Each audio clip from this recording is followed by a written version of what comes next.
Hare Krishna. Can't hear you. I know it's only a few of you out there. More on Mayapur TV, but for the few of us, we can resonate the Maha Mantra, at least all over ISKCON Mayapur, right? Let's try again. Ready? Hare Krishna. Hare Krishna. Krishna Krishna. Hare Hare. Everybody surrender. Hare Rama. Hare Rama. Rama Rama. Hare Hare. Sri Gaurapani Mahotsava 2024 Ki. Srila Prabhupada Ki.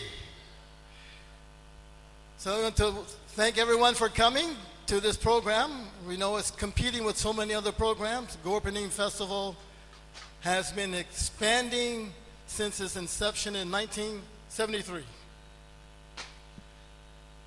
At that time, just Lotus Building. Now, we have cultural programs. We have programs in this big pandal. We have kirtan in the temple. So many things. So this is how we should be honoring Sri Chaitanya Mahaprabhu. And of course, today we're going to be concentrating on the contribution of His Divine Grace, our founder Acharya, A.C. Bhaktivedanta Swami, Srila Prabhupada Ki Jai. So we're going to have a program today. And again, this program is going to be about coming to the platform of dedicating one's life to Srila Prabhupada's mission. And more specific, we're going to have a nice panel of devotees up here who are going to discuss and talk about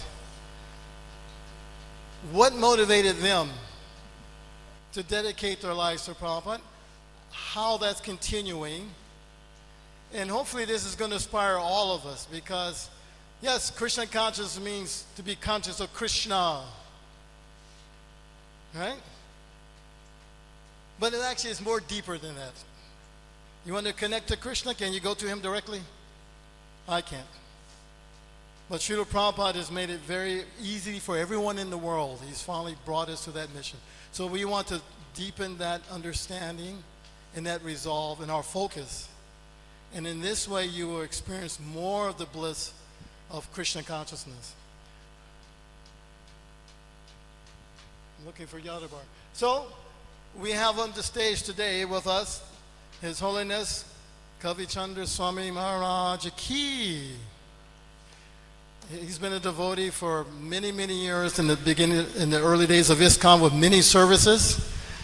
I remember mostly when he was book distributor, and he would distribute books under the most difficult circumstances and even in the easy circumstances.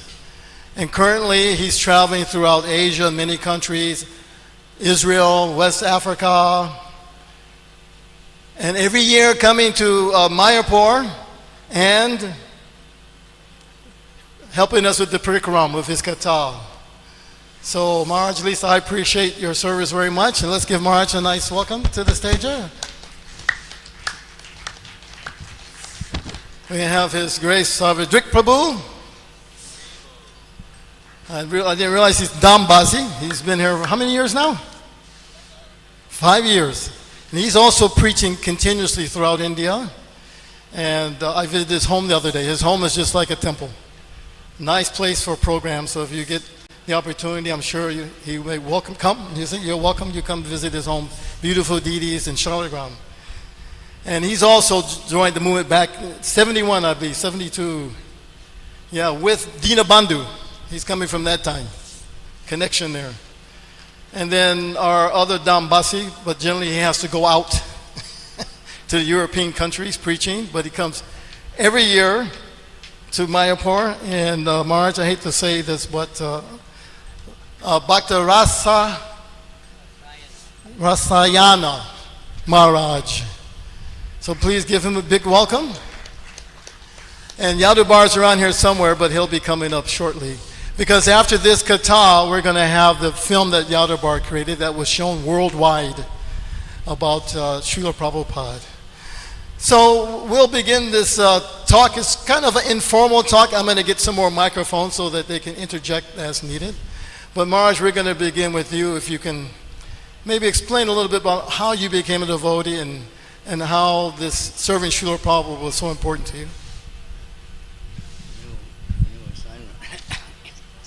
Pretty broad, but... Hare Krishna. Om Jnana Timirandasya Gyananjana Shalakaya Chaksu Amilitanyena Tasmai Shri Gurave Namaha.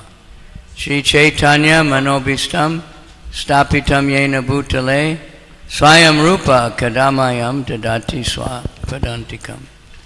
Nama Om Vishnu Padaya Krishna Prasthaya Bhutale Srimati Bhakti Vedanta Swaminiti Namane Namaste Saraswati Deve Gauravani Pracharane Nirvisesha Sunyavari Paschatya Desatarane. I don't know if I can say I've become a devotee. I joined this kind of society by the mercy of devotees and by Srila Prabhupada books. Because I remember once Hridayananda Goswami wrote a nice poem for Srila Prabhupada, and he signed it, "Your Devotee." And Prabhupada replied that this is a very nice poem, but I was one day trying to think of what to thank Prabhupada for, and I could just say everything. Basically, because of course we had to thank Krishna for air and water and everything. God had made everything available, useful for us by his sacrifice that everybody's heard about many times, of dedicating his life, traveling with great austerity to go to America. Just to get there, so much struggle. And then the ride on the boat was very difficult, with seasickness in the beginning and then 2 heart attacks. And he was all alone. Nobody was coming to check up on him in the room or anything. It wasn't a luxury liner. It was a cargo ship, small one. They ride very rough, but the ocean stayed much calmer than normal because Srila Prabhupada was there. So I first heard the Maha Mantra. I had no idea where it was coming from. Here and there, and I went to one rock festival, and there were a few devotees there chanting very enthusiastically, but I didn't really pay that much attention to them.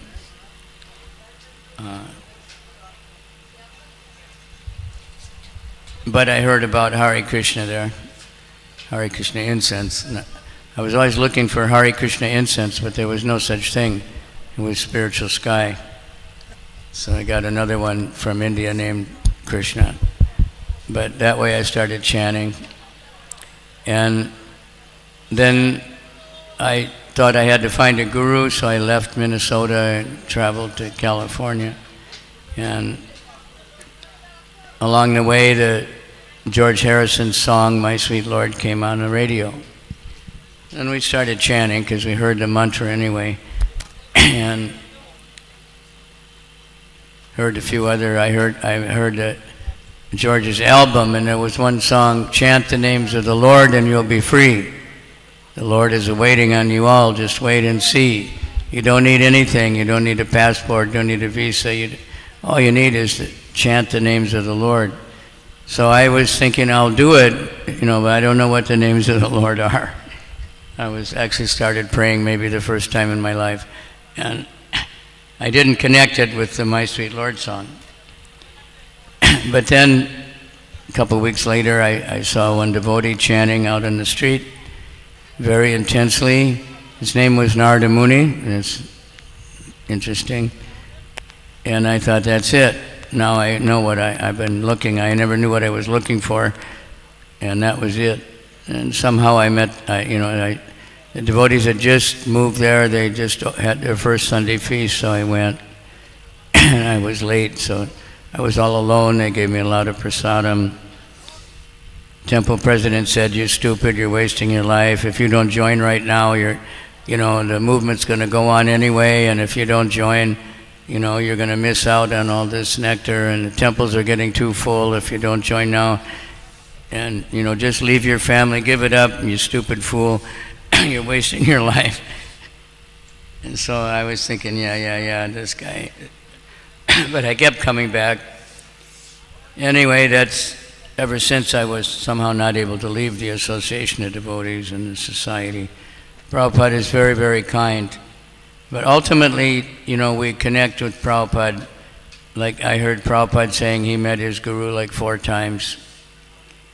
But he had some intimate time when his guru told him to distribute books. I never really met Prabhupada.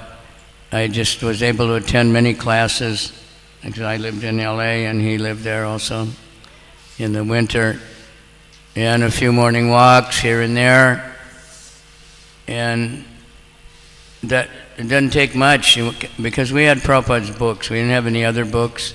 He had a special blessing. We only had Prabhupada's books, and if we were looking for a new book, we'd just wait another month or 2 and a new volume would come out. So we didn't have to go, we didn't know there were any other books about Krishna, and we didn't know anything. So that was special mercy. We only had Prabhupada. It was some time before, the tapes started coming out and all that in profusion. Now everyone else, has so much access to Prabhupada.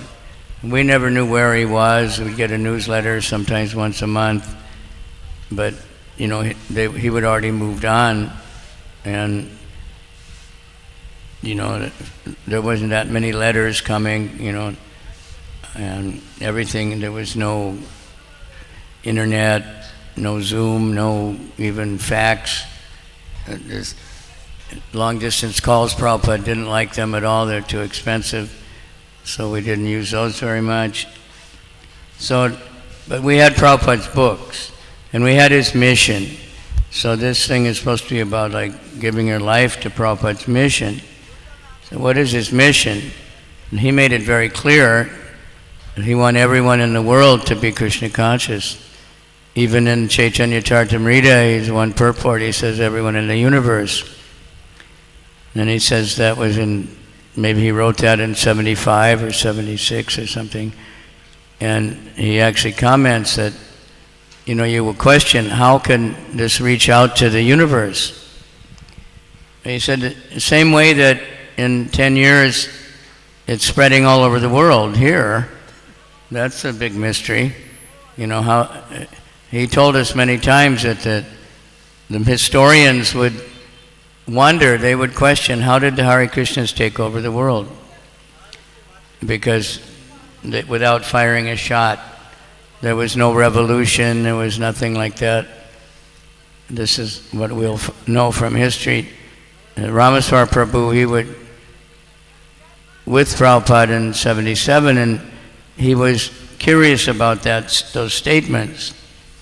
And he was asking, how's it going to happen? Will there be a revolution? Will there be an election, or will there be this or that? How's it going to happen? Prabhupada said, no, none of that.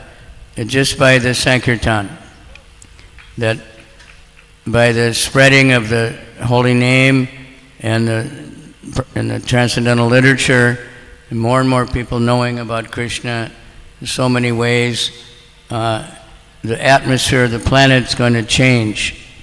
So after some time, it won't be instant, but it is changing. Now anybody wants to see what's happening.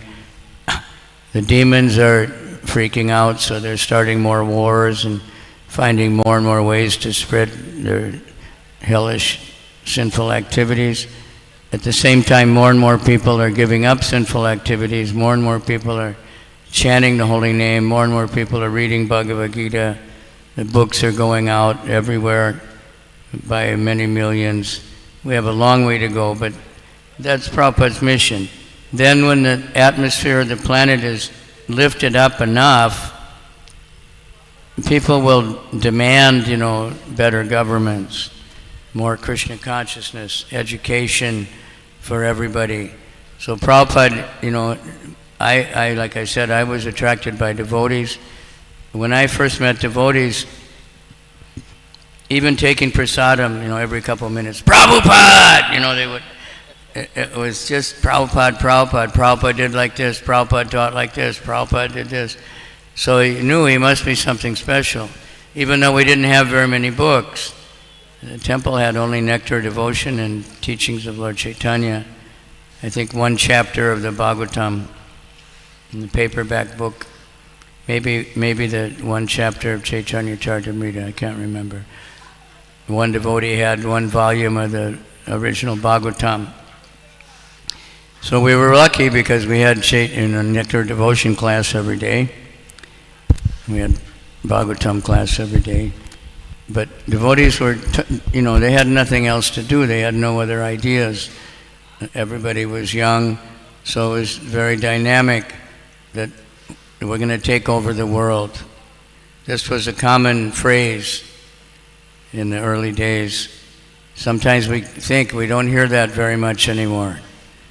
We even hear devotees thinking we have to let the world, we have to change so that we don't look weird, we don't look different. But we are different.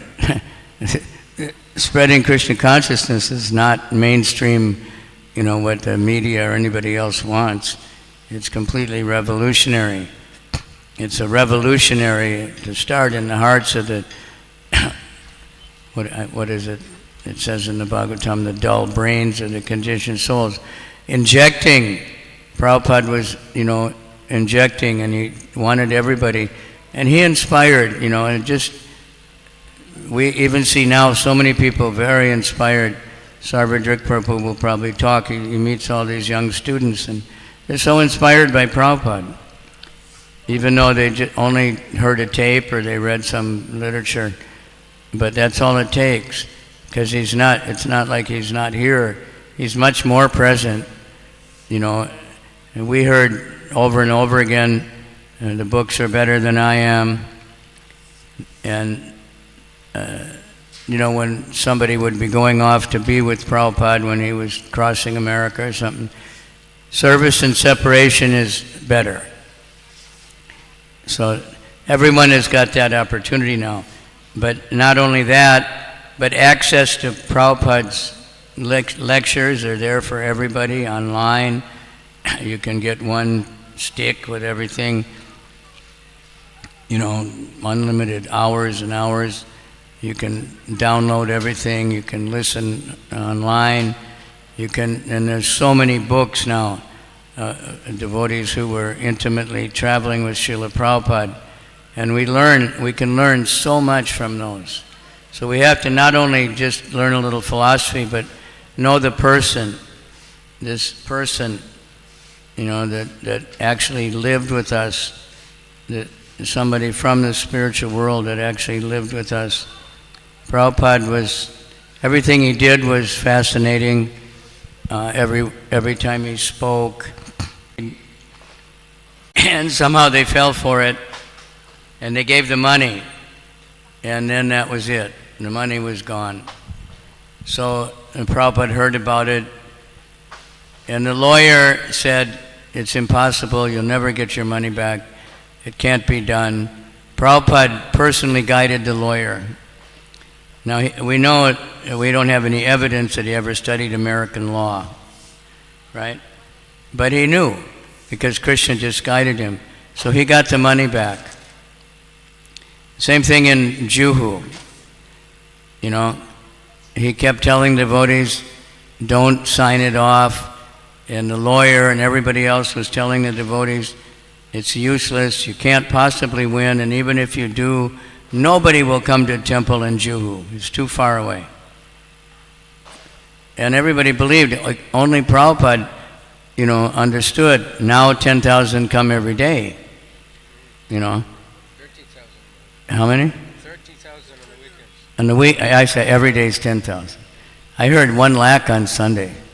But anyway, it's big numbers. It's just growing. You can't keep up. But Prabhupada knew all this. Even before he went to America, he saw that land, which was just a jungle.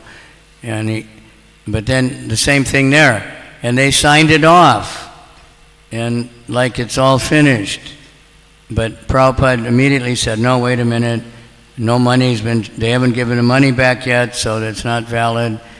And he guided the lawyer on that case also. Step by step, and he got it back. And he won the case, and now we have the Radha Viseswari temple, which, is a spectacular thing. And I don't know how many devotees can understand how important that temple is and was for the worldwide preaching of ISKCON. Because, devotees were preaching to Indian people in the West, and they didn't really believe, that for real, all these young Americans. But everybody has friends and contacts in Bombay. So when that temple opened, they understood ISKCON is really something. It's for real. And Prabhupada, he knew that. And then Krishna Balaram temple opened before that, and Vrindavan, but even Vrindavan wasn't such a busy place, and what to speak of Mayapur. But Bombay is like the center of all Indian commerce. So Prabhupada, he got that wonderful temple built, and now we got, nobody can count how many people come every day. So many books go out every day just in the temple, hundreds and hundreds of books every day. And prasadam, unlimitedly, lines like hundreds of meters long. So the Prabhupada, he was a visionary. So naturally we were inspired. He had unlimited confidence. He had no doubt about anything he was saying. And so naturally you just want to follow. And it was like you hang on, you stick with Prabhupada, you're going to go back to Godhead. That's still available for everybody. He made it like a real discount. Chant 16 rounds.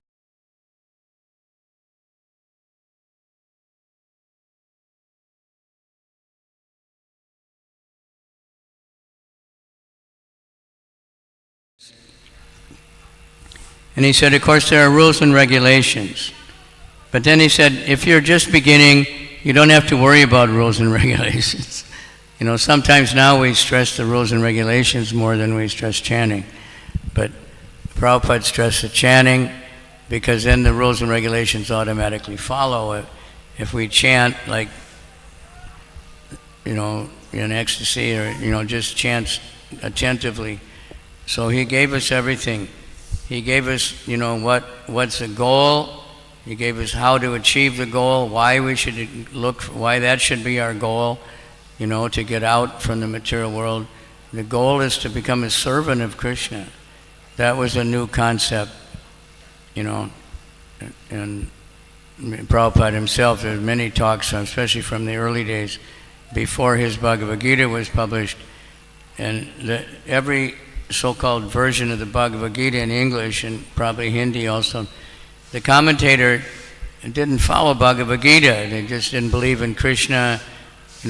Everything is something else. And Prabhupada, he said what Krishna said, surrender to me, me, and worship Krishna, think of Krishna. And he gave us the Krishna book right off, 10th canto, so we could think of Krishna. He organized the artists. No one ever put pictures of Krishna in the books before. He put in the first Krishna book, he waited. Every artist, anybody he met that was an artist, he wrote out some little pastime and said, paint this. And can you do this? And he assigned Jadharani right away to make big paintings to send to all the temples, to decorate the temples. He wanted us to know Krishna, the person, and Krishna's pastimes. So that first volume of the Krishna book, it was a special design by Prabhupada, 8 by 12 inch book, very big, like a so-called coffee table book or something. It had 64 paintings, one for every chapter. And then the second volume had 36 paintings. Now we have the whole Bhagavatam practically with that many paintings. Supposedly for budget. But Prabhupada wanted these paintings. He wanted everyone to see Krishna. I remember telling people, I didn't know anything about the book. I just said, my guru says these pictures are windows to the spiritual world. And people would buy it. Just look at a few pictures and how much is it? So, the time up or something? Hare Krishna Maharaj. Huh? Yes, Maharaj, thank you very much. Yeah, we had a few people listening. So Yeah, we would like to have maybe a little more conversation if we can. So if you turn your mics on, we need one more mic for Prabhu here. yeah, too. that was 20 minutes. And you were mentioning about the book. I would just like to mention how, like for all of us, Maharaj is very fortunate to hear the Maha Mantra. I got a book myself and read it, and it inspired me to understand Krishna's God. And I wanted to be with the people who were following this. And then once moving in there, and you just saw how they were all dedicated to, we have to fulfill Prabhupada's mission. And immediately that's the first thing that we kind of caught. I think all of us caught in that way. And that is kind of the life that's kind of been carrying me on there. So we have here Yadubar Prabhu, who's just come up on stage. He's been in the back over here getting things ready for the film. He needs no introduction. And he, of course, he didn't know he was going to be a Hare Krishna devotee, but somehow or another, Prabhupada, he was sent to help Prabhupada with this, using his talent in film production. Thank you, Sikhabhiti Prabhu. If you want to interject, you've got... Vishnu Padaya Krishna Prastaya Bhutale Srimati Bhaktivedanta Swami Iti Namane Namaste Saraswati Deve Gaudavani Pacharine Nirvishesha Shunyavadi Bhaskatade Sadarine Shri Krishna Chaitanya Prabhu Nityananda Sri Advaita Gadadhar Shiva Sadi Gaur Bhaktavinda Hare Krishna, Krishna Krishna, Hare Hare Hare Rama, Rama Rama, Hare Hare Hare Krishna. Yeah, I didn't I wasn't looking for religion when I came across the devotees. I had an assignment for a magazine to do a photo essay. So you're making money. I was making money. And I kind of walked into, I make a joke, that was my first professional assignment and my last. Because once I met the devotees, actually I met Prabhupada through his potency. I met the devotees first, I saw the temple, I covered all the activities in that first article. So as I said, I wasn't looking for religion, but when I first went to the temple, I was very, very attracted to everything, actually. My wife, Vishaka Devi, then Jean, she wrote the article and she had the opposite reaction. She was an atheist. So it had an interesting combination right off the bat. You all know who is Vishaka, right? Say Haribo. Anyway, long story, but Prabhupada knew how to preach to everyone, including her. He eventually sent us, we both came to India in the summer of December 1970. I was doing a master's thesis in photography, and I chose the Hare Krishna movement as my subject in India. I really wanted to meet Prabhupada. So the first night I met him, I had that article and I showed it to him. And he said, I asked him if I could stay and travel with the party. And he said, are you going to become a devotee? And I said, I don't think so, Prabhupada. So then he said, then you cannot stay. So I didn't know what to do. They put me up that night where everyone else was staying. I got up in the morning, nobody said anything, Prabhupada didn't say anything, and I stayed for 2 months. So that was proof to me right away that Prabhupada knew our hearts and minds. And nobody else really, I could not really perceive that with anyone else. So there's many reasons that we stayed for so long. We're still here through ups and downs, many ups and downs. It's not an easy path. Prabhupada said many times it's like a razor's edge. Because we are surrounded by the material energy. Sometimes we're strong, sometimes we're not so strong. But the main thing is to keep in the boat. Don't jump off the boat. even though there may be difficulty. That's my experience. We just stay with it. Another reason is there's nothing better out there. We've seen what's out there. We've experienced it to a certain degree. We've heard different philosophies. Nothing matches Krishna consciousness. It's so deep. It's endlessly deep. So we can spend our many lives studying the philosophy and becoming Krishna conscious. That's probably it may take many lifetimes. But we're prepared for that. Many, many lifetimes. So, yeah. I would say also, if you think about it, everyone, whether you're a devotee or not, you have to have a purpose in life. People who don't have purposes in life generally just commit suicide. They have no reason to get up in the morning. And Prabhupada's books are written in such a way that not only do we want to be Krishna conscious because it's the best platform to be on, but you can see very clearly that this is actually going to change the world. I want to be a part of that. So, okay, let's do what Prabhupada says. What do we have to do, right? Yeah. Also, we have a worldwide family. That was very attractive to me. Everywhere we go, we'll see devotees. We can connect. That's really amazing. They have a worldwide family. Savadrik, tell us your experience, please.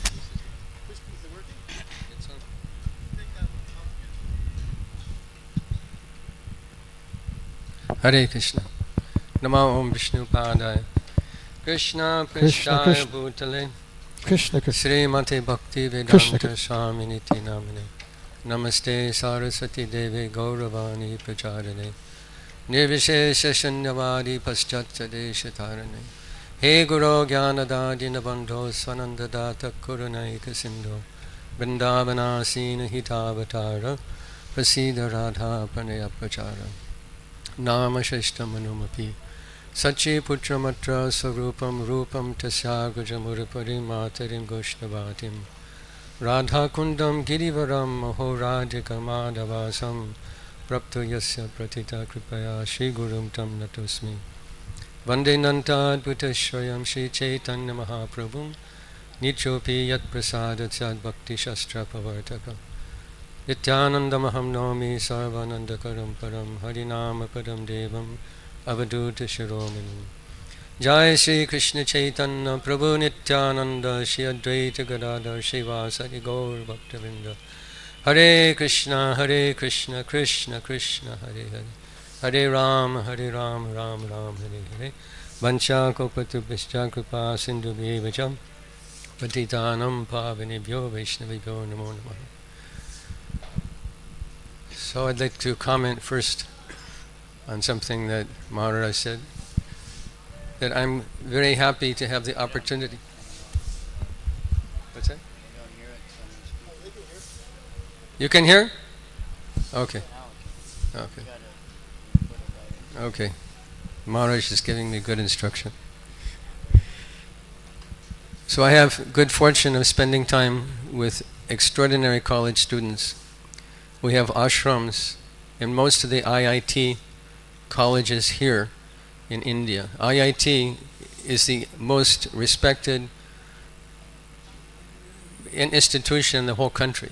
Indian Institute of Technology. We're in Roorkee, Jharkhand, not Jharkhand, in Roorkee, Jodhpur, Kharagpur, and Kanpur. And they're full of devotees that have taken to the instructions of Prabhupada. They get up early in the morning, they have Mangalarti. They live in a base called base group, BACE, Bhaktivedanta Art, Culture, and Education, base group. So in these base groups, there's maybe 30 or 35 up to 40 devotees living together. They get up early in the morning, all college students, finishing their PhD, BTech, MTech, MBBA, finishing their education. They get up early in the morning, they do japa, then they have a delayed Mangalarti because they're in residential areas and neighbors don't appreciate hammering mridangas and clanging kartals. So they have Mangalarti around 6 o'clock, they'll sing Gurvashtakam. But when they start to sing Jai Prabhupada, they jump and they practically touch the ceiling. So looking at this scene, I think, who are these people? Where do they get such enthusiasm? They never saw Prabhupada. They never met him. They've heard his voice, they read his books. That's also meeting Prabhupada. But where does such enthusiasm come from? Srila Prabhupada mentioned that many of his students would have to take birth in India to finish their devotional life. So these young men and women are extraordinary devotees. They're deeply intelligent. The institution in Roorkee, which is one of the first IITs in India, they get 1.2 million applications every year. They accept 2,000 students.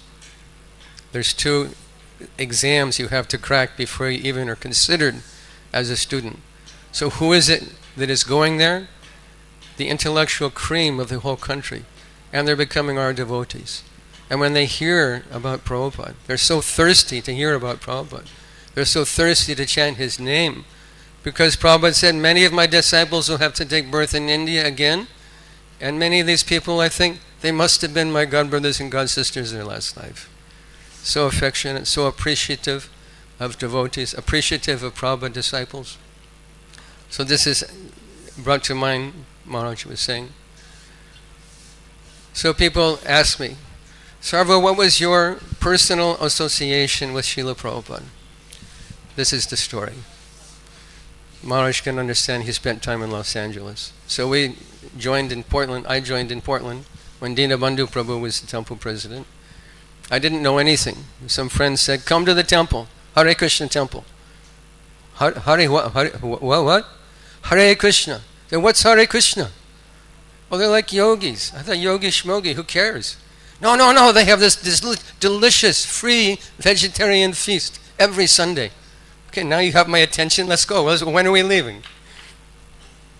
So I went to the feast, we got there, and I looked at the door, and the door was surrounded by stacks of shoes. So I thought, what is this? Some barefoot hippies inside? What are they doing? I'm not into this, it's too weird. So I sat in the car. After some time I became bored and thought, let me go inside. I opened the door and the first thing I saw was Dinabandhu Prabhu. Very good looking devotee, beautiful white tilak, freshly shaven head, and they're doing Agnihotra. They're doing fire sacrifice in the living room. Now in America, we don't build fires in the living rooms. So this was an extraordinary experience in itself.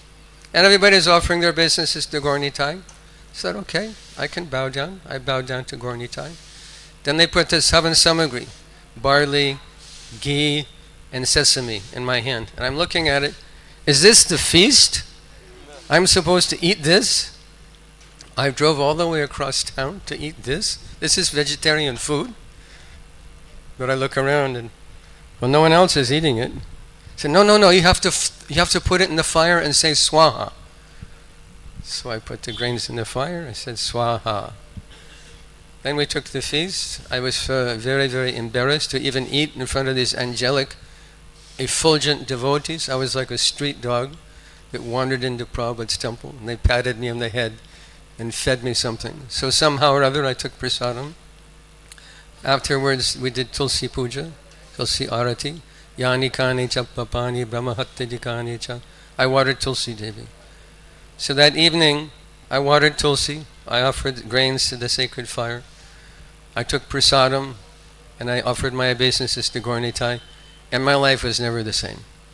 2 weeks later I dropped out of college, horrified my father. He was orthopedic surgeon and lieutenant colonel in the United States Air Force, and he was very unhappy. What are you going, you're going to become a ditch digger. What is this Hare Krishna stuff? But he's chanting. Hare Krishna is not the way to go. Why are you joining Hare Krishna? He's chanting Hare Krishna, Hare Krishna.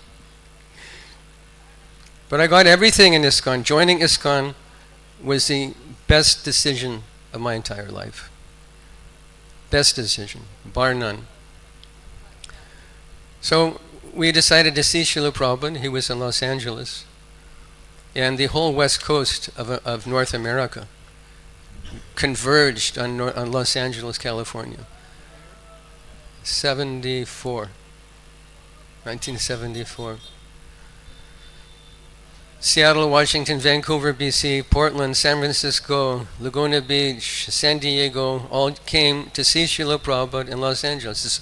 It's a 2-day drive from Portland, Oregon.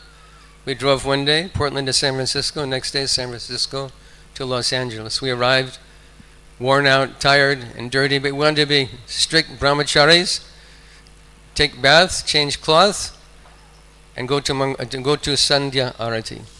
Now this Los Angeles temple is known as New Dwarka, very, very opulent temple. Our temple in Portland was very, very poor. We had no even kurta. We had just a t-shirt, ganji, and polyester cloth. And all the brahmacharis shared one tube of toothpaste. No one even had their own tube of toothpaste. And we took bath with a tube, with a hose, in a tub. And that was our temple. No one even had their own clothes. Everyone put in a common laundry. And if you got a dhoti, you got a dhoti. If you didn't, you didn't. Very poor temple. So here we are in New Dwarka. And all the brahmacharis have their own toothpaste. They've got real dhotis from India. And this is an opulent, opulent place.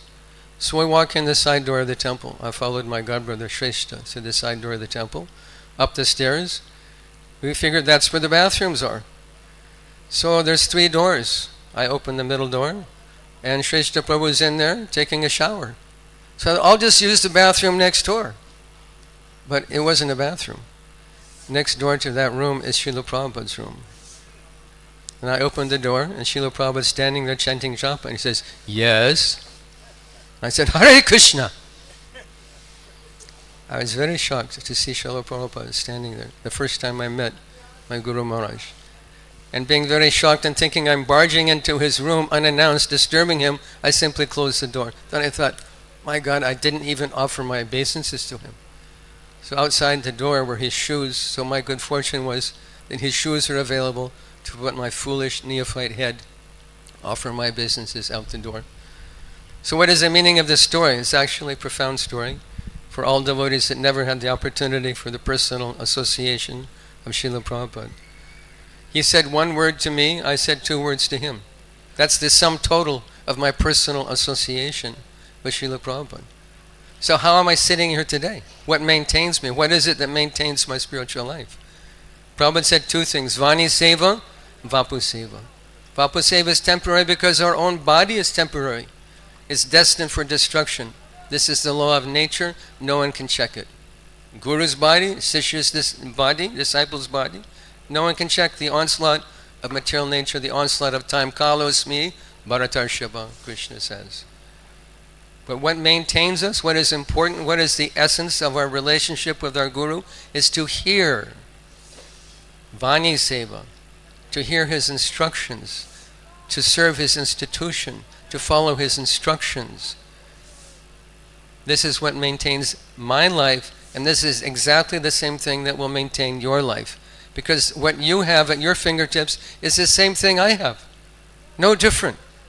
The Vani I get from Prabhupada, the service I have the opportunity to render, is the same service and opportunity each of you has.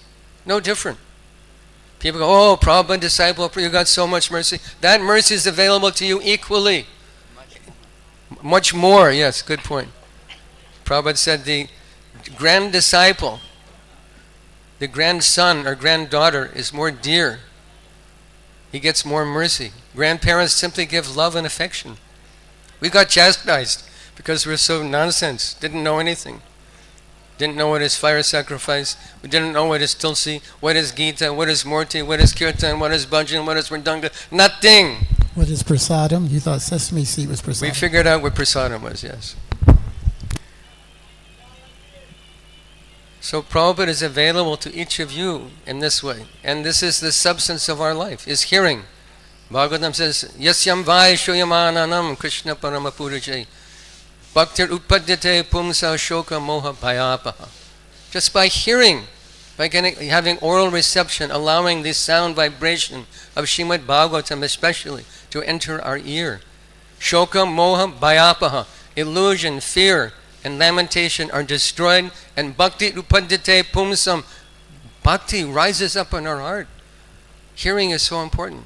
Bhagavatam says, Pravishtakarna Randrena Swanam Bhava Sauroraham Dunoti Shamalam Krishna Salila Siyatasharat. And we see God with our ear, Karna Randrena. People want to see God with their eye. Impossible. We see God, we experience God through our ear by hearing, Karna Randrena. And what is the result? Dunoti Shamalam Krishna. All the malam, all inauspicious things. Our hearts are full of kama, krodha, lobha, moda, matsarya. Our heart is full of these things, and they're destroyed by the simple process of hearing. Stani sita shutitam shutigatam tanavan manobi. Stay where you are in life. Doesn't matter, your ashram is unimportant. Hearing is important. And who shall we hear from? We should hear from Srila Prabhupada. Should hear from Srila Prabhupada. Not anyone and everyone. Hear in Sampradaya. Sampradaya vihina se mantraste nishpalamata. There's no fruit. There's no fruit to hear from an unauthorized person coming outside of Guru Parampara. So Prabhupada's qualification, one of his main qualifications, was that he was a perfect sishya, perfect student, perfect disciple. Simply pass it. He said, I'm a postman. And our business is to follow in Prabhupada's footsteps, doing exactly the same thing without change. If a person wants to cut 20 pieces of wood, exactly the same size, and he takes number 1, and he measures number 2 and makes a cut. He takes number 2 and measures number 3 and makes a cut. Numbers 3 to 4, 4 to 5, 6 to 7. At the 20th piece will not be the same size as the first piece. Everything has to be to the standard of the first piece. The first piece measures the second. First piece measures the 20th. Then they'll all be the same size. This is the principle of Guru Parampara. To give the same transmission without changing it. If we change it, what is the future of our ISKCON society? In 3-4 generations. Change also is already coming. Devotees tweaking the rules. Prabhupada doesn't know what he means. It means this. There's no need of interpretation. If something's obvious, if something's clear, there's no need of interpretation. So if we change it, what will ISKCON be in 4 or 5 generations? Yes, what are the 2 regulative principles? Yes, Gurudev, I promise to be a vegetarian and not gamble. And how many rounds do you chant? Gurudev, I promise to chant 4 rounds. Thank you very much. Your name is Krishna Das. It can happen. Don't change Prabhupada's instructions. Take it as it is. Prabhupada gave it to us as it is. Don't change his instruction. Because if we do, there is not a bright future for ISKCON. And if we follow his instructions, Guru Parampara, Guru Mukha Padma Vakya, Chitete Koriya Aikya, Arna Koriya Manayasha. Accept the words emanating from his lotus mouth as our heart and soul without changing it. Because those words, his books are his words. Prabhupada didn't write his books with pen and paper. He spoke his words as I'm speaking to you into a microphone. Prabhupada spoke his books into a microphone and they were transcribed in ink and paper. So when we open Prabhupada's book, you're as good as sitting in the room with Prabhupada and hearing the words coming directly from his lotus mouth. This is the responsibility of every ISKCON devotee, to familiarize themselves with the instructions of Srila Prabhupada and don't change it. As we heard it from him, we're trying to tell you, and you are the future of the society. Many of you will have disciples. Some of you will take sannyas. Some of you will travel all over the world preaching Krishna consciousness. And there's no meaning to it if you don't follow the instructions of Srila Prabhupada without change. Hare Krishna. Haribo, thank you so much, Prabhu. Yes, give him a hand. Okay. We're going to hear from the next generation, of course, of ISKCON, Bhakti Rasa Next Yana generation teacher. Sarga Swami. I got it now, excuse me. And again, if you can help us understand how it is you've dedicated your life to Prabhupada and why, so people can understand it. Thank you, Maharaj. Hare Krishna. I'm feeling very humbled to sit in Can you hear Maharaj okay? Oh. Hare Krishna. Feeling very humbled to sit in such an august assembly of dedicated Vaishnavas, Srila Prabhupada direct disciples. But I suppose humility is good for my spiritual life, so that's why I took it up. And it's very interesting what has been told, but before I say anything else, I wanted to offer my respects to my spiritual master as well as all other spiritual masters, beginning with Srila Prabhupada.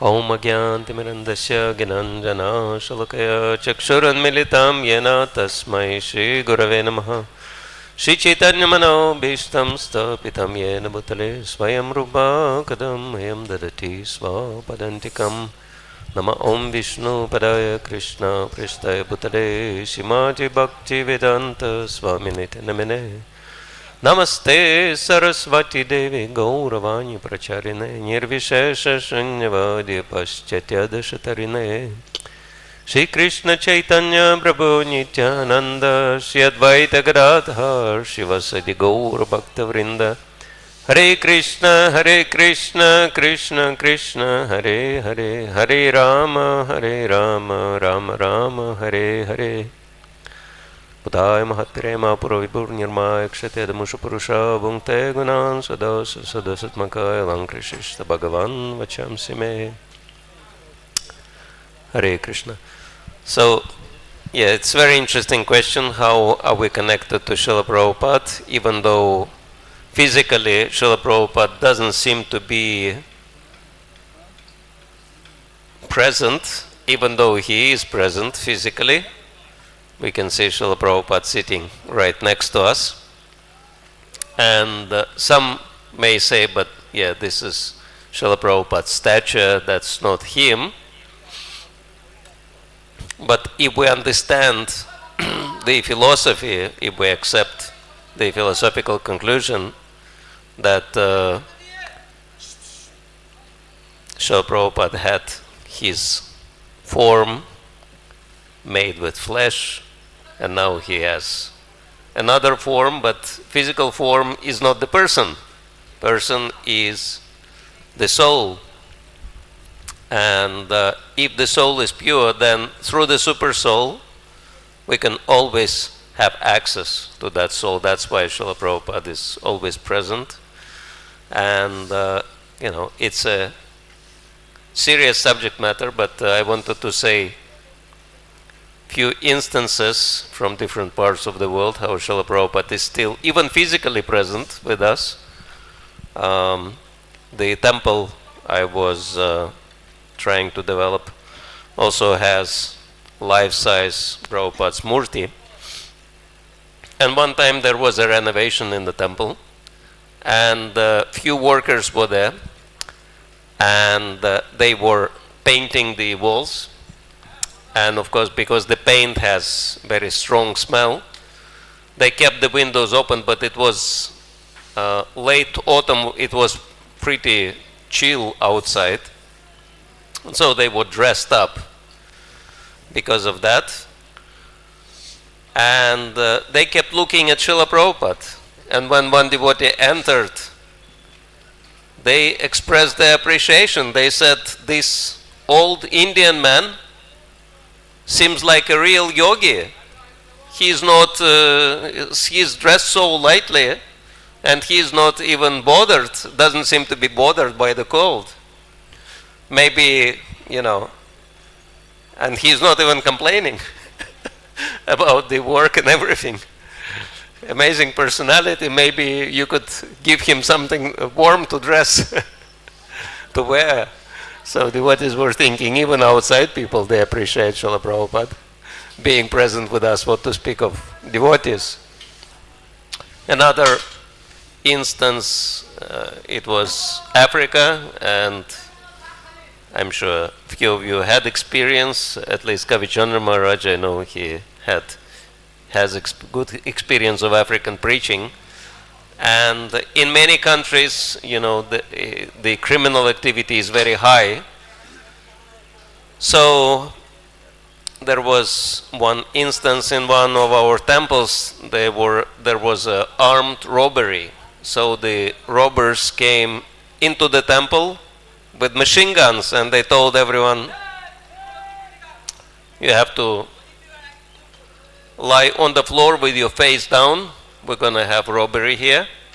If anyone will move, we're going to shoot. So devotees, decided not to argue with them, so they just lay down on the floor with their face down. And of course, the only person who didn't lay down on the floor was Srila Prabhupada. And they were very annoyed with that. And one of them shouted, "Hey you, old man, haven't you heard us? You should lay down on the floor with the face down, otherwise we're going to shoot." And Srila Prabhupada didn't move. And they were perturbed. They said, "This old man, he's not afraid of us at all. Maybe he knows some magic. Maybe he could, he will put some spell on us. So better we retreat from here. Better we should run away from here." And so they just escaped. So Srila Prabhupada saved devotees from the robbery, from the armed robbery. Srila Prabhupada ki jai. So there are few cases like that which show that Srila Prabhupada is still present with us and still taking care of the devotees in many ways. And of course, Srila Prabhupada is as present as he was before the 77 with us through his instructions, as Sarvadrik Prabhu mentioned. And it's interesting that the instructions of Srila Prabhupada sometimes come right at the right time. There was another instance. One man decided to hijack a car, and it was devotee's car. And so he opened the car, started the engine, and went away. And on the way, this was in early years when there was still these cassette players. And he was thinking, maybe there is some music there just for entertainment purposes. Let me press the button. So he pressed the button, but it was Prabhupada's lecture in there. And it was in the middle of the lecture. And right there, Prabhupada was saying, if you live in the material world, means you are a thief. And the thief might think that, he can escape. Maybe you can escape, human justice, but you will never escape the justice of the Supreme Lord. If you done something criminal, you will suffer, that is guaranteed. You cannot escape from the Supreme Lord. You cannot escape from Krishna. And this guy, he was sitting there and he was thinking, oh my God, these are God-believing people, so I stole their car. Better I bring it back.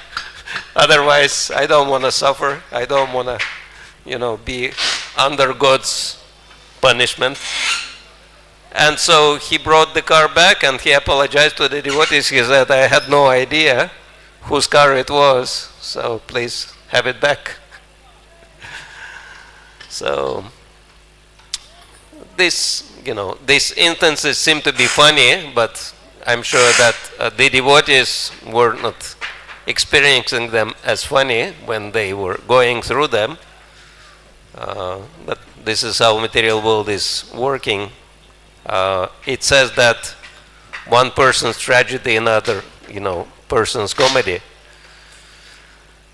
I suppose this is why Krishna is smiling so much, because this whole material world is one big comedy. And Srila Prabhupada is present in all our lives, and definitely I had experience of Srila Prabhupada's presence more than once in my few years of practicing Krishna consciousness. I don't know how our time is. If it's short, I could share them later at the opportunity. But well, if I could bring up something that I had heard. Maybe you can elaborate on a pastime of someone who got Prabhupada's books. I think he was in Russia, and his Sankirtan party came across him, and he was selling Prabhupada's books. He never met devotees. You know that pastime? I haven't heard this specific Anyway, pastime, the example but, of it's happening. of what it means to catch Prabhupada's mercy. He read Prabhupada's books, and in the book, of course, all of us reading every one of Prabhupada's books, it makes you understand you have to spread this message. So he took it up, and a traveling Sankirtan party came across him, and he says he didn't realize there were other people. He just had the one book. So Srila Prabhupada Ki. What I wanted to do was kind of a little spontaneous feeling that happened here, but we're hearing all from these illustrious devotees. I thought we should hear from one of our prominent Vaishnavis also. We're fortunate to have a Bhakti Vedanta certified devotee, just a handful who've gone that far into our studies. She's waiting for the next degree to come, and then she's ready to do that. We have Prabhupada Priya Devi Dasi. Please come up and let us hear a little bit why Prabhupada inspired you. And while she's coming up, I tell another quick story. Jaya Sri Devi Dasi, you may not know of her. She's in New Vrindavan. Prabhupada went to Hawaii. She got a book on the street and read it, and somehow or another she knew the address where the devotees were staying. So she goes to the address and knocks on the door. There's nobody there. Prabhupada opens the door. Yes, I have some questions. Come on in. The first devotee she meets is Srila Prabhupada, and he preaches to her. Haribo. And she becomes a devotee. Hare Krishna. Hare Krishna. Jai. Srila Prabhupada Ki Jai. So thank you for giving me this opportunity to speak. Well, Prabhu introduced me as a Bhaktivedanta certified. So Srila Prabhupada told us that if you really want to know me, then read my books. And the more we read Srila Prabhupada's books, the more we are able to actually experience his presence in his books and understand his heart. Srila Prabhupada expressed his mission, his vision, the whole philosophy of Krishna consciousness, the disciplic succession that he represents, as well as his personal qualities, his humility, his gratitude, his compassion, his innermost feelings for his spiritual master, for Krishna, and for all of us in his purports. And the more we take the time to connect with those books, the more we can actually connect with Srila Prabhupada. This program is called Prabhupada Connect. So the secret to connecting with Prabhupada is his books. He said that his purports are his ecstasies. His ecstasies. So maybe you've had the experience of associating with a devotee when they're in a very ecstatic mood. It's not like normal association. You know, sometimes you'll be with a senior devotee, but you'll just be talking about, you know, the weather, or what's the program today, or how's your health. It's a kind of association, but it's not, you're not experiencing their ecstasy. So, but if you have had the good fortune to be with a devotee, a senior devotee, when they're in that state of ecstatic Krishna consciousness, where they're really, you know, emanating the spiritual potency of pure Krishna consciousness, then it just bowls you over. It gives you so much faith. It makes you want to surrender your life to the service of Krishna. So each one of Srila Prabhupada's purports is a manifestation of his ecstasy. It's written in those rare moments of solitude, when he was sitting alone in the middle of the night and just pouring out his ecstatic realizations.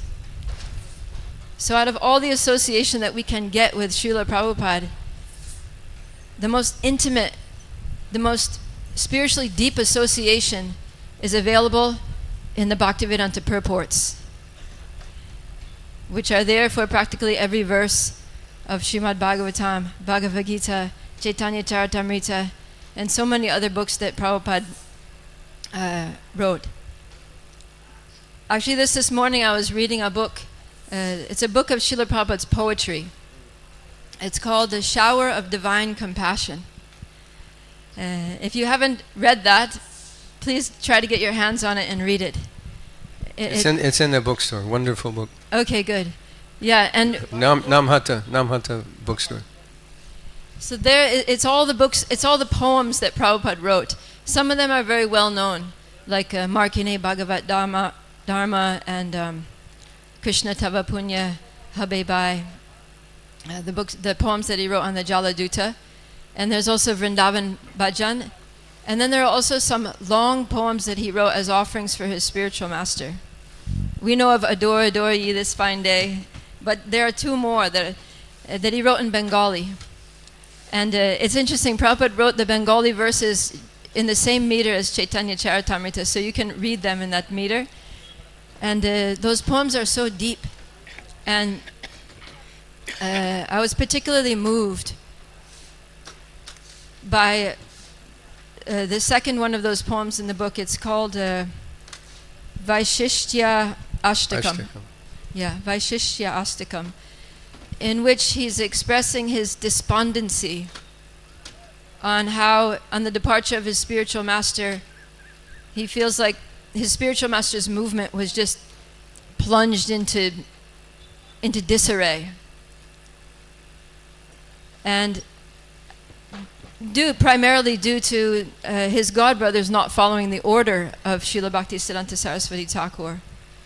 And so in that poem he's pleading with his godbrothers, because he knows his godbrothers are going to read the poem, because it was an offering for the Guru. It was published in Spiritual Masters magazine, The Harmonist, later. So he's pleading with his godbrothers to come together, to sit together, and to unite, because they were so fragmented.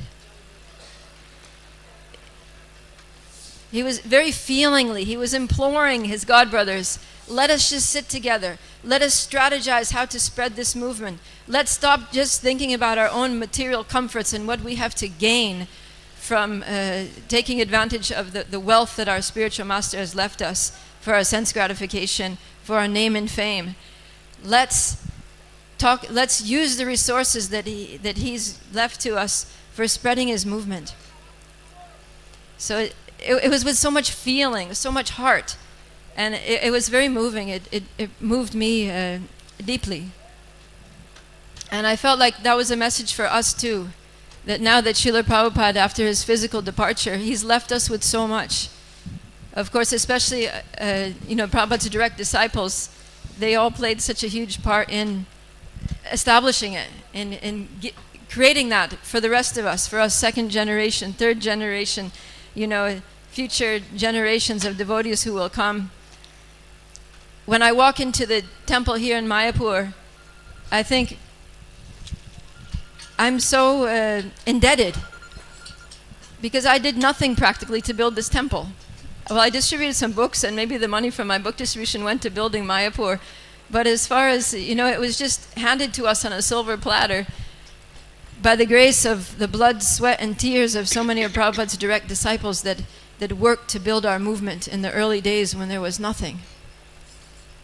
So all of us who are coming now, instead of just taking advantage of these resources for our own comfort, getting prasadam and enjoying the kirtan and the katha and the party atmosphere of Mayapur festival, the social life that's available here.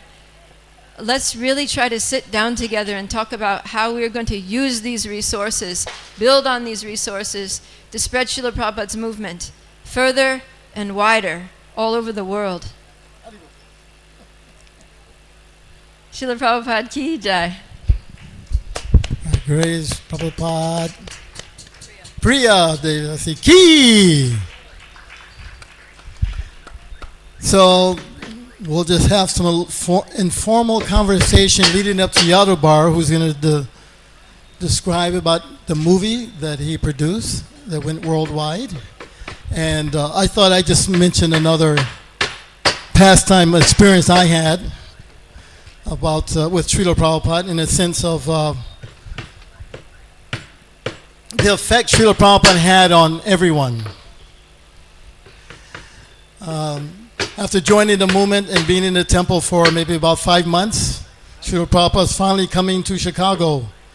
Of course, that Chicago temple had caught that mood of Prabhupada, which has the whole movement of wanting to spread Christian consciousness in the way Srila Prabhupada wanted us to do, which was distributing these books, because that was the most effective means for getting the message to people. Brihat Madanga. But especially in America and Chicago, people were very antagonistic because, you know, we don't look very much American, the American way. Counterculture. Chicago's conservative. They don't want counterculture. It's not San Francisco. So to sell books was a challenge, to say the least. Many times, Maharaj can attest to this. I've seen Maharaj get arrested in the airport, taken to jail. So many devotees. I mean, when I went to apply for jobs, they go, "How many times you been arrested?" A couple of times. You three just see also. So the attack was going on. Harinam parties, Chicago. They take us straight to jail, even though it's legal. Of course, later on, we resolved that with a lawsuit, which forced them to quit arresting us. And anyway, Prabhupada's coming to the airport. I'm a 19-year-old boy, and I'm thinking, why are we going to go to the airport with kirtan? They're going to arrest Prabhupada. I think they're just waiting for him to come. And we go into the airport with this big kirtan, and you see all the people are looking at us with disgust. How dare you people come in here like this, with this noise, and the policemen are all standing with their arms folded, upset. The media is there, of course, because this is a big media event. ISKCON would sell a lot of newspapers. We were always front line, front hit page, all the time. And in those days, you could go directly to the terminal when the plane lands. So we're there with kirtan, 40, 50 devotees, big umbrella, chamras, flower petals waiting. And Prabhupada's plane arrives, and the door opens, and in those days, of course, they would allow him to come out first. He was well known. And I just remember seeing the reactions from all the people when they see Prabhupada come out that door. You know, imagine yourselves coming and there's 50 devotees having kirtan for you. What do? You have to smile, or maybe you show like, oh, no, I'm a little transcendental to all these things. But Srila Prabhupada didn't do any of those things. You can't imitate a pure devotee. He's Actually, a pure devotee. there were two gentlemen. One devotee described the same scene. Mm-hmm. They're just getting up off the floor from offering obeisances. He looks over his shoulder, and there's two well-dressed gentlemen, three-piece suit, patent leather shoes, silk tie, well-done hair, briefcase, and they're both crying. Tears are streaming down their face. Seeing Prabhupada saying the first Srila time. Prabhupada. Just seeing him. So I see like this. He comes and you're stunned because he doesn't have the same reaction everyone has. And you're just looking at him as he walks by, and you can just feel that all these emotions are there. He's serious, he loves you, and you just want to do some service. And what I notice most of all is as he's coming around, he's turning to go down the corridor, and the devotees have the chamras going, and the big umbrellas over his head, and the flower petals as he's walking. And on both sides of Prabhupada, there's two policemen walking. And they're like this. Stand back, move back, move. Immediately they start serving. The same ones that, standing there all with disgust, upset that we're in the airport. And the karmis, you would think they would be jeering, who do you think you are? They're just stunned. You don't see emotions like that. You can tell he's not an ordinary person. And so the effects Prabhupada had. From what I remember, at least those two policemen that were there, they didn't bother us in the airport anymore. But I think the others were still harassing Maharaj and some of the other Sankirtan devotees there. So there was a janitor there also. when he saw Prabhupada, he said, "That man's a glowing! That man's a glowing! That man is glowing." He said, "That man's a glowing! That man's a glowing!" This is the potency of the Shakti Avesh avatar, you know. So we're very fortunate if we can. So in the same way, we catch this mood and we can go on and spreading this Krishna conscious movement and keeping Prabhupada in the forefront. Anything else anyone like to add, or do you want to begin talking about your video? I think they got about another punch minute. No? 10 minutes, okay. Yeah, just to follow up on the follow up on the idea of seeing Prabhupada. Of course, we can see Prabhupada through his movies. And I spent the last 3 months in Govardhan Eagle Village, showing the film to yoga groups, spiritual seekers, with incredible results. Most of them would have tears in their eyes at the end of the film and through the film. So we're going to watch the film very shortly. I don't know if you've all seen. I'm sure that most of you have seen it, but they say that second, third, fourth time, it just gets better. So I think it's like the books. Prabhupada himself said that I'm non-different from my pictures, just like he's non-different from the deity. So we encourage all of you to stay for the film. Also, we have pen drives available with all our movies from 1974 on. There's over 80 hours of video, over 50 videos, and the Hare Krishna movies there also. To share that movie with others, have programs, invite people to your home. In India, it's on something called tubi.com, T-U-B-I. Tubi.com. That's the only streaming service. We tried to get it on Amazon, but they didn't take it. They're more interested in other kinds of movies, as we know. Yeah. So, we've seen just incredible results. Of course, I'm the director pushing my own movie, but I can say that it's really not mine. It's out there for everyone. And as far as our team, we had actually 5 core team members making the film. My wife and 3 young devotees, 2 from Australia and 1 from Los Angeles, who really contributed a huge amount. Also in the credits, there's over 300 companies and individuals who contributed to the making of the film. Also, if we think we're the doer at this stage in our Krishna consciousness, we have a problem. We're not the doer. Actually, in both our films on Prabhupada's life, the last thing he says is on his bed in Vrindavan. Does anyone remember those sentences? There's 2 sentences, very profound.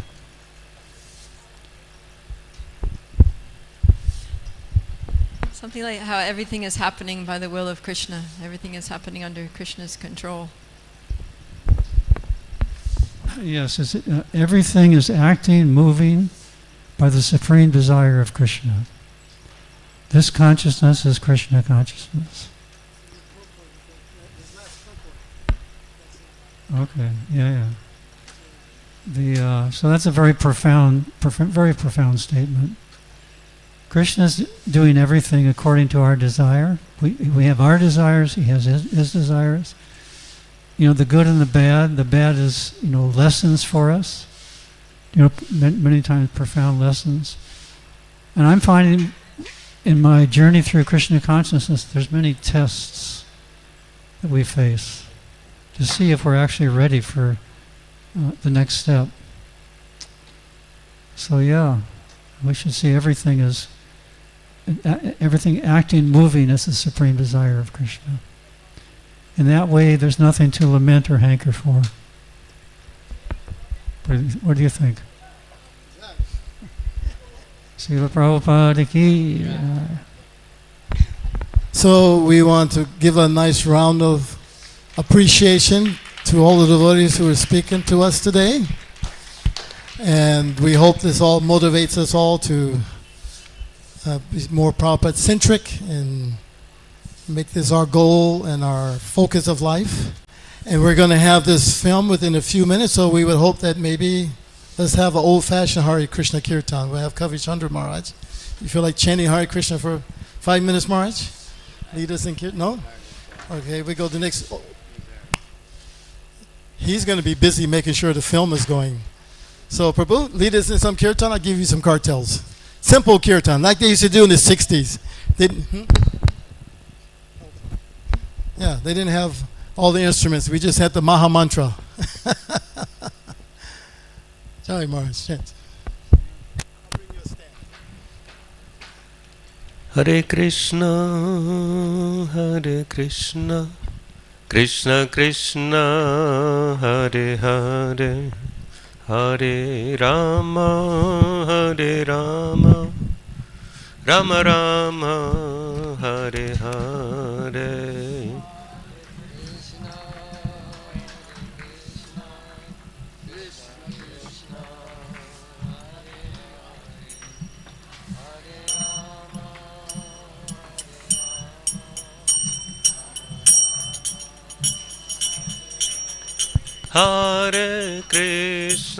Hare Krishna, Krishna Krishna, Hare Hare, Hare Rama, Rama Rama, Hare Hare.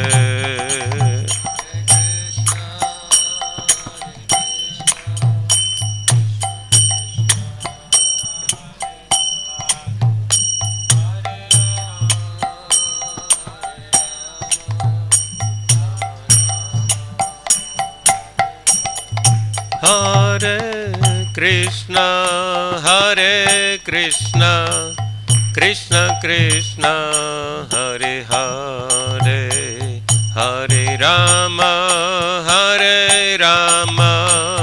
Rama Rama, Hare Hare.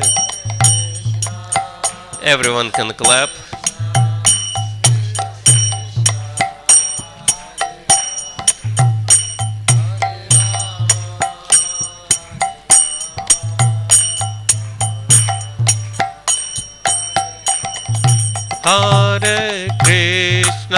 Hare Krishna, Krishna Krishna, Hare Hare, Hare Rama, Rama Rama, Hare Hare.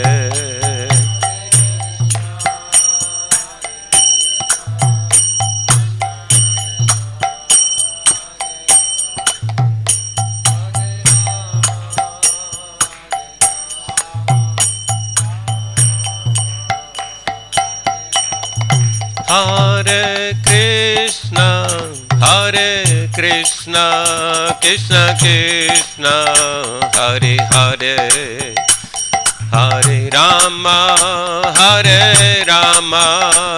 Rama Rama, Hare Hare.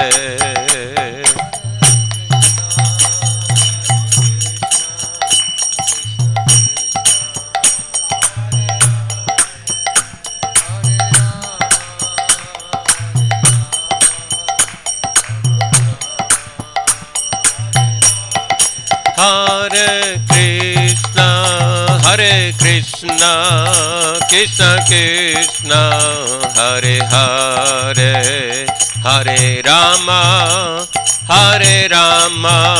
Rama Rama, Hare Hare.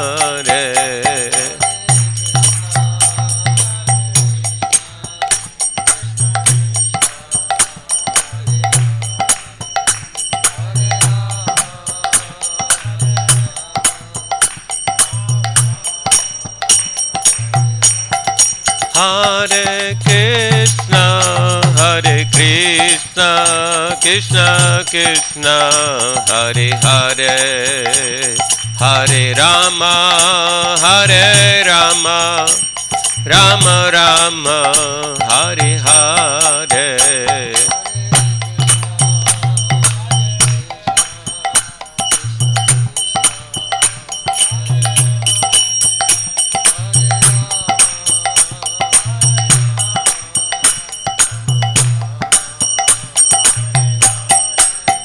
Hare Krishna, Hare Krishna, Krishna Krishna, Hare Hare, Hare Rama, Hare Rama, Rama Rama, Hare Hare.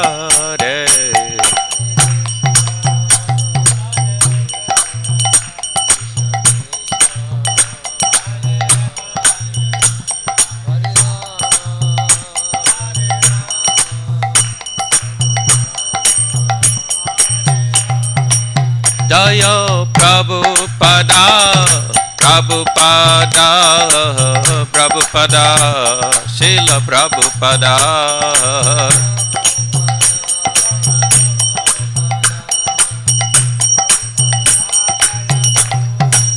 Prabhupada, Prabhupada, Prabhupada, Jai Prabhupada.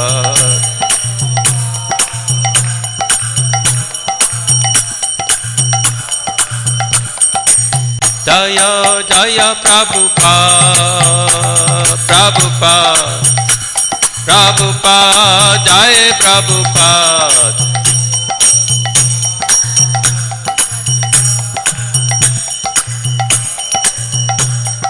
Jaya Prabhupada, Prabhupada, Prabhupada, Jaya Prabhupada, Jaya Prabhupada, Jaya Prabhupada.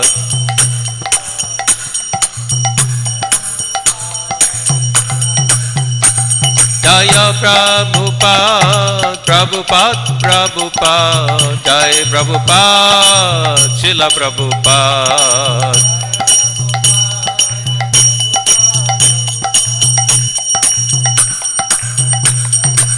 Jaya Prabhupada, Prabhupada, Prabhupada, Jaya Prabhupada, Srila Prabhupada.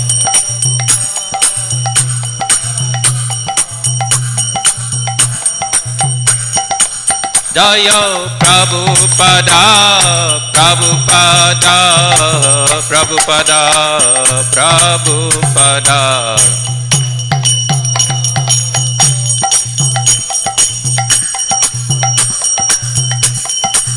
Haribo, Haribo, Haribo, Nitai Gora Haribo.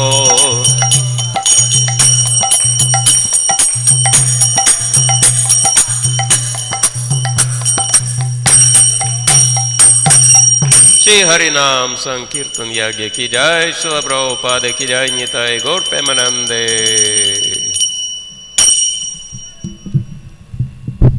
Hare Krishna. Thank you so much, Maharaj. Prabhu, you ready? Russian announcement? For all the Russian-speaking devotees, the film of Yadabar, waiting for him to come up. He'll come up. Yeah. Please, Prabhu, you can...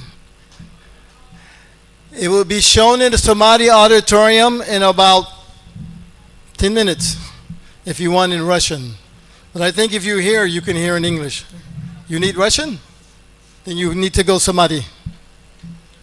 So you can go now. So for those. And Yadabar will again speak something for the Russian devotees, please.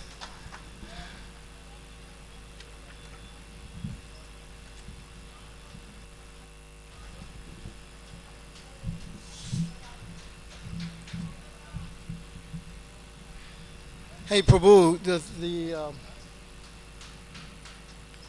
who's going to manage the video? Where is he? Prabhu, tell him to start it up. Okay, but if you turn it on, it'll show. They can see.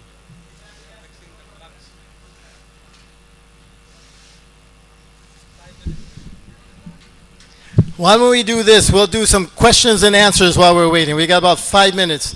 Anyone have any question? Or maybe some statement they'd like to make in the audience? Don't be shy. We have a microphone. I tell you what we should do for sure is this. We need to thank His Grace Janmasmi Prabhu, who's sitting here in the front row. Please give him a big round of applause. He started this effort actually last year. I remember when I was leaving Mayapur to go back to Atlanta, and he decided that we need a formal and a regular, I don't know how to say, but we have to continue to make sure everyone understands the importance of Srila Prabhupada, and actually it's through Srila Prabhupada that we are becoming Krishna conscious and that the world is becoming Krishna conscious. And if that goes down even a little, everything is going to be lost. So he's been trying his best to organize these events. So it's a little bit chaotic, but this is the first time. He started the Mayapur Institute. He started it in his house, in his apartment. And now we have this big building over here.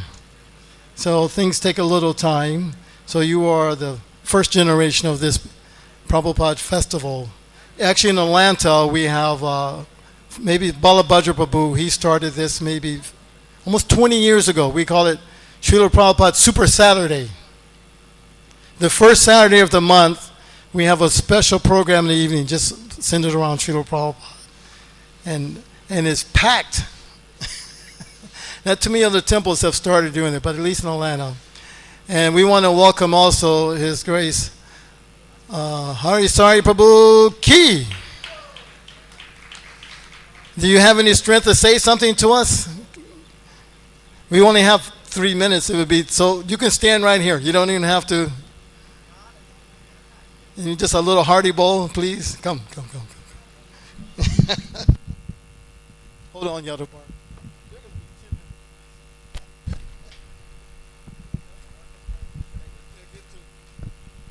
You can, if you want to stand here so you don't have to climb up or whatever is convenient for you. They can move the camera and they can see you for the Mayapur TV. Hare Krishna. This way, Prabhu. Srila Prabhupada Ki Jai.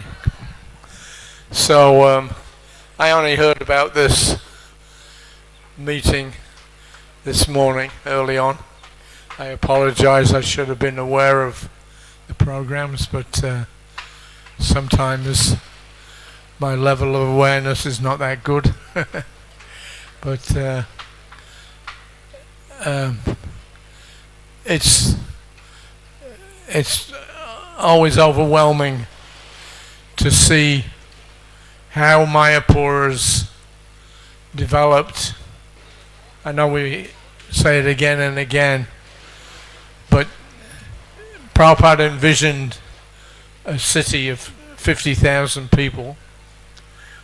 I don't know where they're all going to go, but Prabhupada had a much better vision than we do. And this is an opportunity for us all to make a contribution with the building of the TLVP. I was with Prabhupada in 76 and 77 when he was speaking a lot about Mayapur.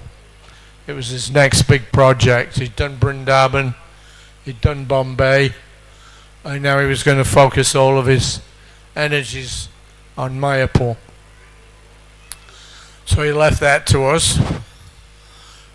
We have a duty to see that this temple gets built and completed, and we have to thank all our God brothers and God sisters and grand disciples for coming here every year to Mayapur. Those of us that live here, that are fortunate enough to live here, we on the one hand, when you're living somewhere, you like it to be nice and peaceful and quiet.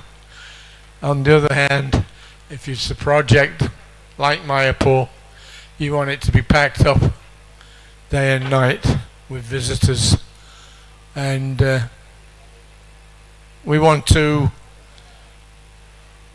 give people an idea of the spiritual world, both by our practice and by our philosophy.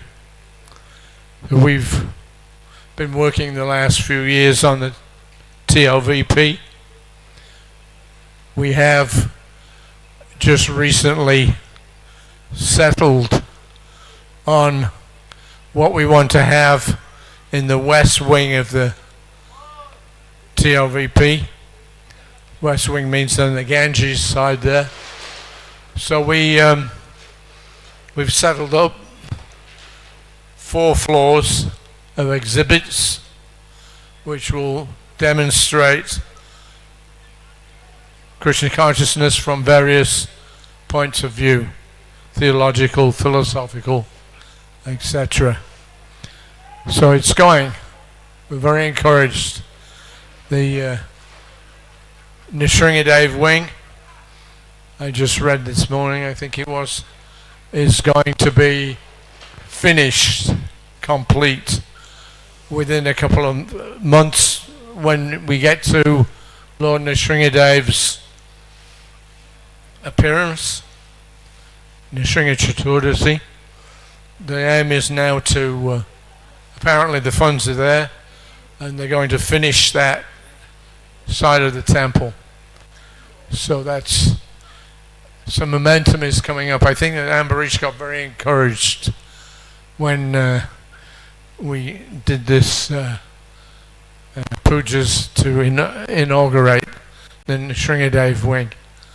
So he's been inspired to make sure that it's going to be completed by Lord Nrsimhadev's appearance day. And then we'll see what we can do with the rest of the building.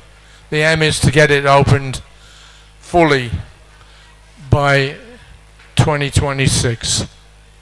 So that's something to look forward to. Hopefully we'll still be around, most of us. Well, let's see.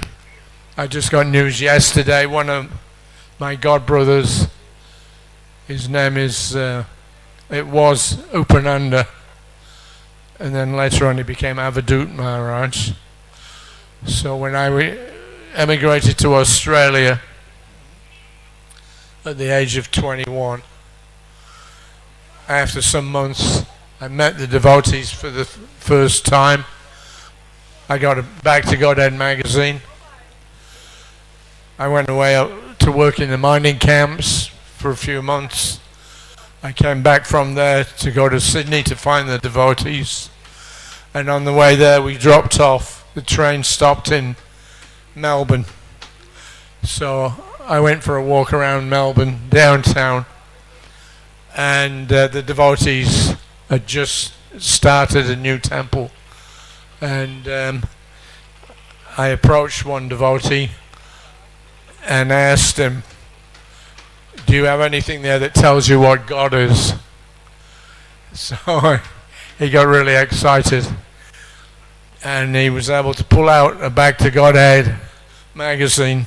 He had 3 that I hadn't seen, so I purchased all those. And he immediately pointed to a paragraph in the Back to Godhead. God is omniscient, God is omnipresent, God is omniscient, he knows everything, or omnipotent, and he is a person, and his name is Krishna. So that devotee, to his credit, he had read very thoroughly all his Back to Godhead magazines. In those days we didn't have any books, or hardly any books. So that devotee, Upananda, he was the second devotee that I ever met. And yesterday, he just left the planet. Yesterday, or the day before. He just left. He had some cancer in his side of his head. But he came here to Mayapur, especially to leave his body here. So this is preparation. We want tens of thousands of devotees to come here and leave their bodies in Mayapur. It should become a pilgrimage place from beginning to end. beginning of your life to the end of it. So anyway, let's all be grateful to Ambarish and all of his co-workers and all the devotees around the planet.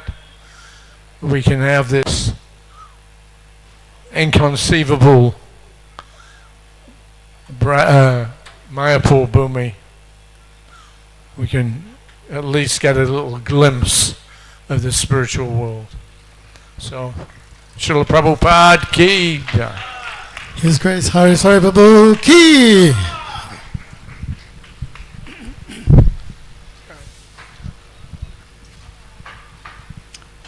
Hare Krishna. Speaking of Upananda Prabhu, actually Upananda was a filmmaker. And he, some of his films are in the film you'll see just now.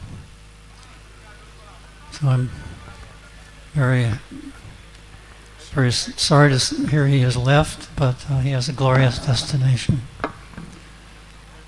Back in 1974, we had just released the Hare Krishna People movie. At that time, I asked Prabhupada if I could make a film on his life.